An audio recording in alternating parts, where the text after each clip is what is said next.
મહારાષ્ટ્રના નાસિકમાં 3 વર્ષની બાળકી સાથે દુષ્કર્મ અને હત્યાની ઘટનાના ઘેરા પ્રત્યાઘાત સમગ્ર દેશમાં પડ્યા છે. ત્યારે સુરતમાં કિન્નર સમાજ દ્વારા કેન્ડલ માર્ચ યોજીને બાળકીને શ્રદ્ધાંજલિ તેમજ આરોપીને ફાંસીની સજા થાય તેવી માંગ કરવામાં આવી છે. મહારાષ્ટ્રના નાસિક જિલ્લાના માલેગાંવમાં ડુંગરાળે ગામમાં એક 3 વર્ષની બાળકી પર બળાત્કાર અને હત્યાની દુઃખદ ઘટના બની હતી, જેના પ્રત્યાઘાત સમગ્ર દેશમાં પડ્યા છે. ત્યારે સુરતમાં કિન્નર સમાજ દ્વારા કેન્ડલ માર્ચ યોજી બાળકીને શ્રદ્ધાંજલિ સાથે આરોપીને ફાંસીની સજા થાય તેવી માંગ કરવામાં આવી હતી. મળતી માહિતી અનુસાર 16 નવેમ્બર 2025ના રોજ બાળકી ગુમ થઈ હતી અને બાદમાં તેનો મૃતદેહ તેના ઘર નજીક એક મોબાઈલ ટાવર પાસેથી મળી આવ્યો હતો. બાળકી પર દુષ્કર્મ કરવામાં આવ્યું હતું અને પથ્થરથી માથું કચડીને તેની નિર્મમ હત્યા કરવામાં આવી હતી. આ સમગ્ર ઘટનાને લઈને પોલીસ દ્વારા આરોપી વિજય ખેરનારની ધરપકડ કરી છે અને પોલીસે આરોપીની ધરપકડ બાદ પૂછપરછમાં તેણે આ દુષ્ટ કૃત્ય કર્યું હતું તેની કબૂલાત પણ કરી છે. બીજી તરફ આ ઘટનાને લઈ સમગ્ર દેશમાં રોષ જોવા મળી રહ્યો છે.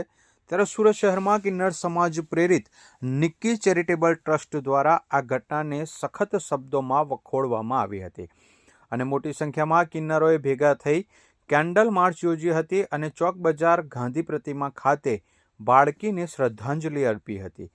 તે સાથે કિન્નર સમાજ દ્વારા માંગ કરવામાં આવી છે કે આ નરાધમને ફાંસીની સજા આપવામાં આવે, જેથી કરીને બીજી વખત આવી ઘટનાઓ ન બને. आपका नाम, आपका परिचय? मेरा नाम ईशिका कुंवर, आंचल कुंवर. मैं सूरत शहर से हूँ.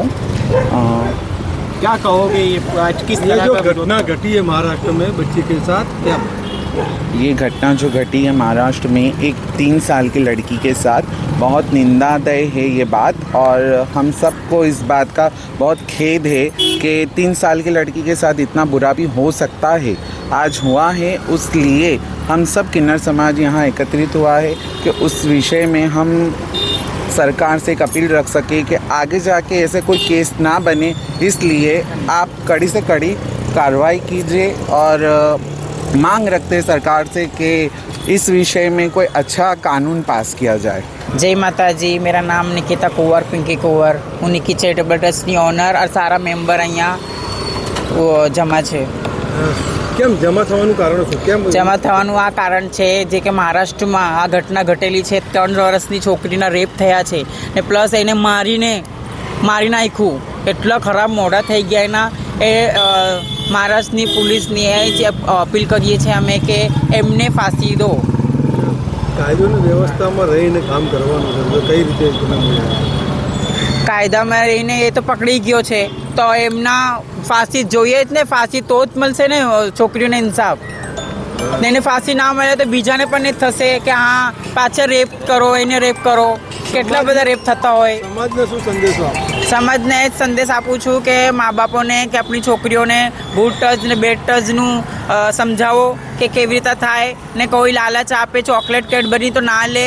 જનતાને એ જ હાથ જોડીને અપીલ કરું છું કે ના, તો આપણી છોકરીઓને પોતે જ સમજાવવું પડશે કે આ બધું ઘટના ના થાય.